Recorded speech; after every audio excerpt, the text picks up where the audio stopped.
Today we're talking to St Albans City manager Ian Allinson at Clarence Park, where for the second week running the Saints have scored in added time to secure a point with a 2-2 draw.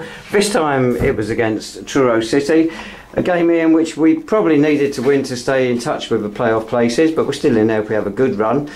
But overall, are you satisfied with the point? Because when you walked in here you were saying you were frustrated.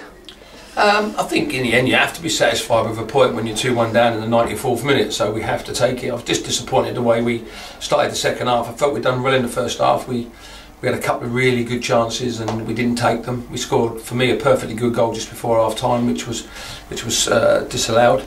But I felt we started the second half sloppy, which is, again, as I say, we've got to look at what we do at half time, how we motivate the players when they start the second half. We might have to come out and start doing a bit of a warm up to get the players back on their game, because we didn't start.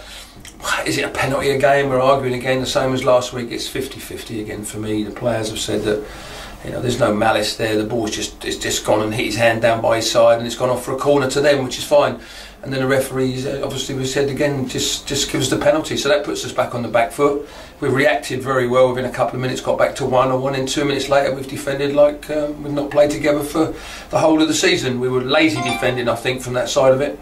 We didn't go with runners, and we got punished for it. So then I felt the game become really bitty in terms of the way they broke the game up. They did a good job in terms of time wasting. They did a good job in terms of having injuries and bringing people onto the pitch and taking them off to the pitch, and got very, very frustrated. And then, you know, the one real little bit of quality in the second half comes from Liam. He's got round the back of their full-back, put a good cross in, and Davies rifled it home. So in the end I have to be satisfied with a point, but you know, I felt we could have been better today in terms of what we tried to do.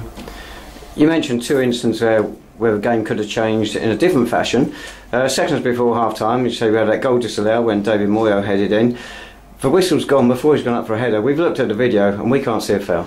No, I think what's happened there, I think there was a bit of confusion of whether it was a corner or a goal kick, and I think if the referee allows it and we score from it, then he's going to have their player. So I think the easiest thing for him to do is, as soon as the corner kick is taken, blow your whistle, and then that solves any problem, and that's what I think's happened. But from our point of view, it doesn't help us, because we would have gone 1-0 up going a minute into half time. So again, you know, you can only trust the linesman in terms of, he gave the corner. I think everybody see that it hit the lad's knee, and it was a corner. But unfortunately, the referee's seen something going on inside the 18-yard box, and as I say, the ball hadn't even arrived, and the free kick was given. But again, you know, again, there's small margins where I'm concerned. I just think it's the way we started the second half that's really disappointed me. For 10-15 minutes, I thought we were very slow out the blocks. We didn't pass the ball well today. Again, we just, at times we just take too long to go and switch from right to left or go forward with a bit of quality. I just felt we started to lump it a little bit. The penalty that Truro were given, when we look back to the game down at their place just a few weeks ago, we had a penalty given against us, which was a pretty poor decision. We should have had a penalty 2 weeks ago at Hungerford when David Deja was shoved to the ground, and last week we saw Michael Clark also shoved to the ground. Pretty blatant penalties not given. This one, Michael Clark's hand slightly away from his body, but it looks a tough decision. There's no one near him, David, so if there's people around him and they look like they're going to score a goal, I mean, the ball's hit his hand, but again, as we've said, it's gone off for a corner. There's no problem.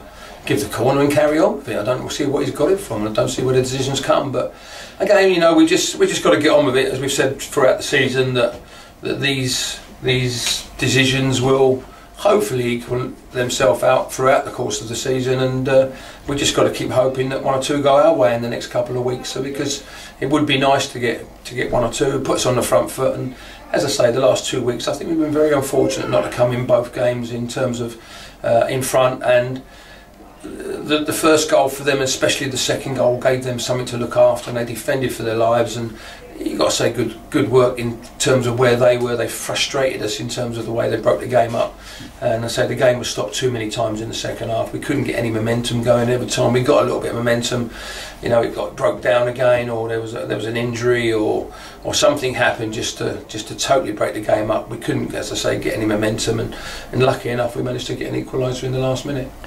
Last season 65 points wasn't enough to get us into the playoffs. We look unlikely to make that total now unless we have a really good run, but we're not going to throw in the towel yet. We've still got a chance.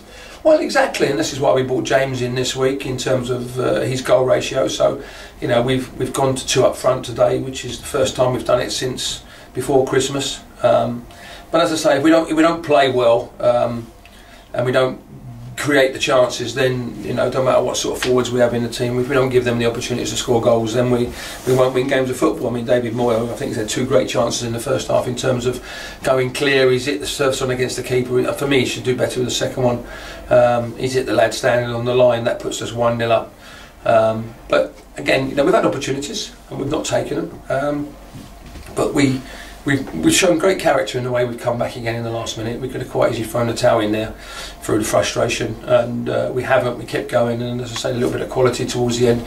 But we need to have more of that quality the whole time, which is a thing that we need to have more of. We need to have a bit more quality at times. We need to pass the balls better than what we did, and we need to move the ball a little bit quicker. But we were very, very slow and static in terms of the way we moved the ball today. You mentioned we brought in James Ewington there, 29, he's not young, but if you're a goal scorer, even though it's a big jump up from where he's been before, if you're a natural goal scorer like he seems to have been so far, you imagine he will adapt to this level. Yeah, hopefully so. I mean, it's the first time we met the players on Thursday night, and his fitness levels look really good. He's sharp, he's bright, he goes in behind people. It's just us now getting used to the way he plays. It's going to take a couple of games, but already I've seen enough today in terms that he wants to go in behind centre halves, which is good. We've got to make sure we're putting good quality balls in for him, and then I'm sure when he gets half the chance he'll stick it in the back of the net. But as I say, for us to bring somebody like him in, we've got to start creating chances for him, because his movement will help us. It will create chances for us, but we've got to make sure we're putting better balls in than we did today. We went a little bit long and a little bit high today, and it's very difficult for somebody like James to go and compete against 2 big centre halves. So we've got to have a little bit more about us in terms of the quality and the guile that we showed today. Yeah, you mentioned briefly also the time wasting we saw today, which I thought was appalling, one of the worst examples of it we've seen. But it's endemic in the modern game, isn't it? Whenever the sides win in, that's what they do.